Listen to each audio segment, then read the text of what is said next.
today's tech tip, I'll be showing you how to create custom stickers from photos on your iPhone.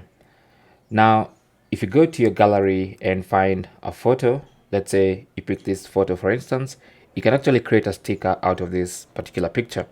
So if you long press on that particular subject, you can see you're able to move it or remove the background, so to speak, and then you have these three options. Okay, now you have copy, add sticker, and then share. Now we want to select add sticker, so tap on that. That's going to open the sticker gallery and add your sticker there, and that's it. Once it's done, you can now close. So now in future, when you want to use stickers, let's say you're writing a message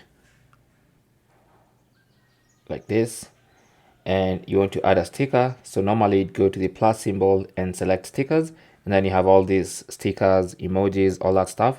You should see this particular category here, the second one here. So if you tap on that, that's going to show all your custom stickers, and now you can use that as a custom sticker. You can also use that when editing photos to put overlays, but that is basically how to create stickers from photos on your iPhone. Thanks for watching. Comments and questions down below, and good luck.